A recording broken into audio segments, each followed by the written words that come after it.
Groups met to address months of questions about a possible partnership, but confusion still remains over whether those plans are actually moving forward. What we know.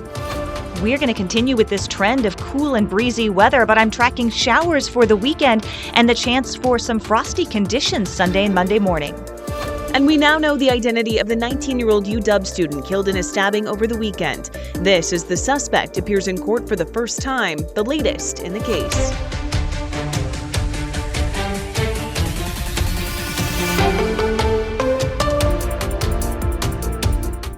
Good evening. Thank you for joining us for the Night Report here on KREM 2 News. I'm Sydney Schofield. Tonight, two organizations dedicated to conserving wildlife and natural lands met at the Moran Prairie Library to clear the air about a possible partnership that's been discussed for months.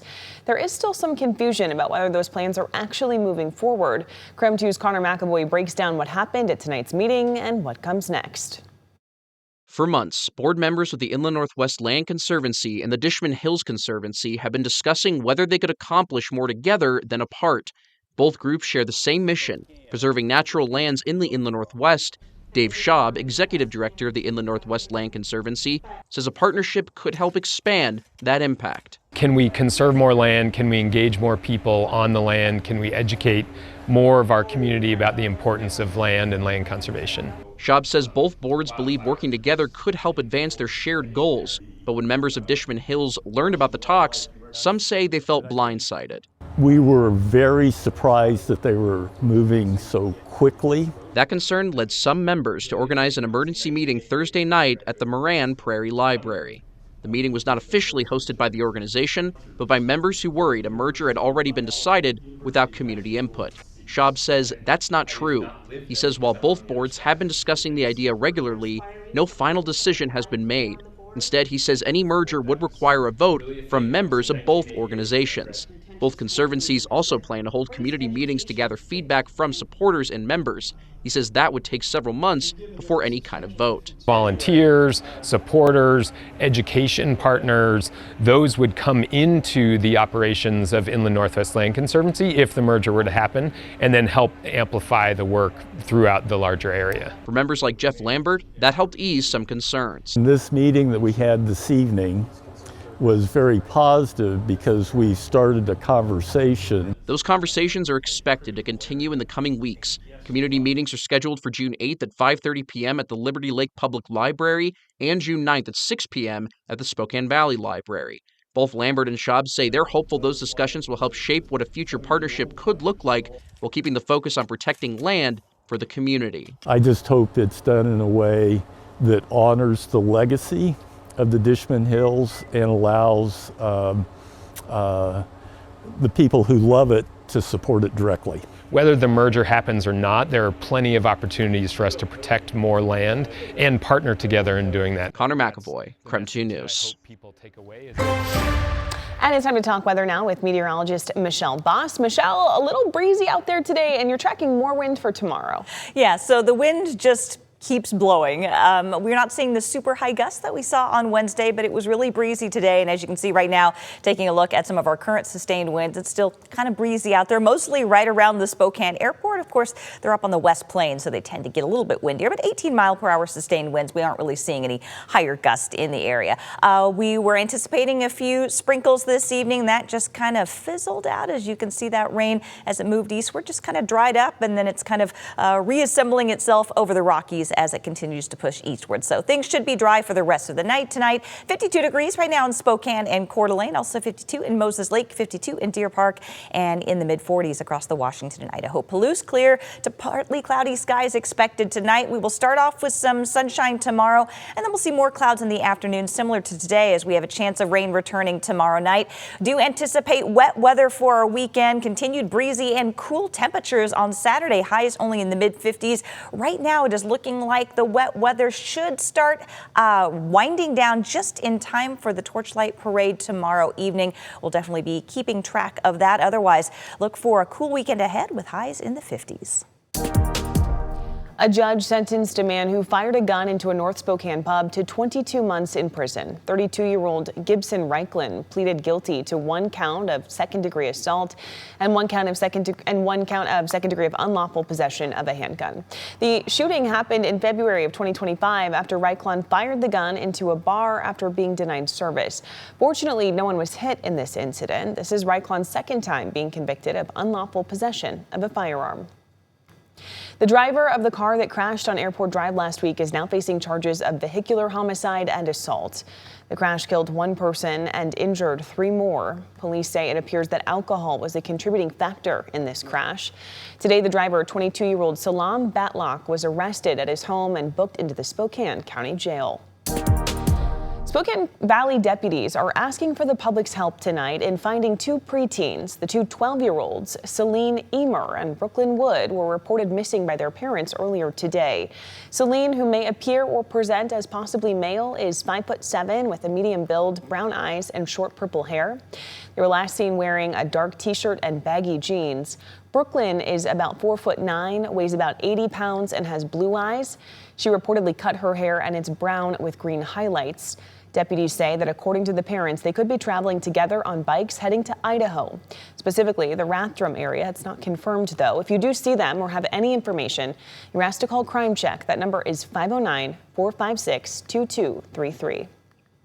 Today, the Wenatchee Police Department said it closed a 40-year-old homicide investigation, all thanks to genetic genealogy and the help of law enforcement across the country and Canada. Carol Trikoff was found dead behind the Stanley Center on North Wenatchee Avenue in May of 1986. At the time, no suspect was positively identified. After a series of DNA testing began in 2023, Washington State Patrol's Crime Lab reported in 2025 that the DNA comparison led to Henry Leland of Kamloops, British Columbia. Leland, now the main suspect, died in 2007, so WPD tracked down his only known living relative, whose DNA sample further confirmed Leland as the killer. WPD says there's no evidence of another suspect, and it's believed Trikoff and Leland were alone at the time of the murder. Senator Jim Risch says supporting Idaho veterans remains one of his top priorities. He wants to raise how much the government gives families to cover burial costs and create a new cemetery where North Idaho veterans can be laid to rest. Aspen Shumpert with our sister station in Boise explains. They put it all on the line. We owe them. Idaho U.S. Senator Jim Risch. We can't thank our veterans enough for the service that they have provided for America. Is pushing 2 new efforts to honor veterans when they're laid to rest. It is a high priority for me, and I think for Americans. Teaming up with a U.S. Senator from Maine, Risch has introduced a bill he says is long overdue. Veterans benefits for funeral is only $2,000 and has been since 2001. That benefit goes to the family of a veteran who died from a service-related injury or illness. A separate smaller benefit exists for veterans whose deaths weren't related to their service. In 2020, Congress linked that benefit to inflation, and it's grown from a few $100s to just over $1,000 today. But the service-connected amount was left untouched. They needed to be brought together, and they needed to both be indexed. His bipartisan bill raises the service-connected benefit to $3,000 and ties it to inflation, so it goes up automatically each year. The National Funeral Directors Association says the average American funeral now runs between $8,000 and $10,000. Risch acknowledges $3,000 won't cover everything, but he says for some families it makes all the difference in being able to honor a loved one. It can pay for a full funeral for people who can't afford it at all. Now, that doesn't stop people from adding to that to have a more extensive funeral, but at least it gets the job done to start with, and I think that was what was intended originally with this. His second push for veterans is working to bring another veteran cemetery to Idaho. We have a state that virtually half of the state has no access to a veteran cemetery. Here in southern Idaho, we do have a resting place for veterans. We do not have that in North Idaho. He says for some Idaho families, it forces a tough decision. They have to make a choice, either to be buried in a veteran cemetery out of state, namely over in Washington, or in a non-veteran cemetery in Idaho. A lot of them really want to be buried in a veterans cemetery. Risch says he's already met with the Secretary of Veterans Affairs about the cemetery, but both efforts come back to the same principle. it's the least we can do is to take care of them with the benefits that they were promised when they started their service.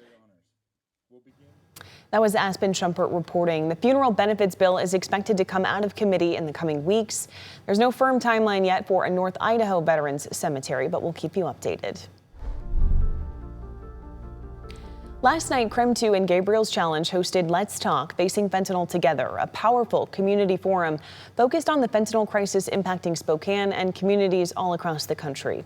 KREM 2's Tim Pham moderated the conversation where people talked about the realities of addiction, the lives being lost, what's being done right now, and where solutions still fall short. If you missed the forum, you can scan the QR code on your screen right now. That full conversation is available on our KREM 2 app. Download for your TV and watch for free. Today, the United States Supreme Court preserved women's access to mifepristone, rejecting lower court restrictions while a lawsuit continues. The court's order allows women seeking abortions to continue obtaining the drug at pharmacies or through the mail without an in-person visit to a doctor. Access is likely to remain uninterrupted at least into next year as the case plays out. That includes a potential appeal to the High Court. If the government shuts down again, U.S. senators will not get paid. Today, the Senate unanimously passed a resolution that will withhold senators' pay during any lapse in funding for any federal agency. This comes after 2 record-breaking shutdowns in recent months that have taken a toll on federal workers. The senators' pay would be released after the shutdown comes to an end. The resolution will take effect after November's election. Stay with us. A lot more to get to tonight on the Night Report. We have new details tonight about the deadly stabbing of a 19-year-old UW student. What court documents are revealing in just 90 seconds.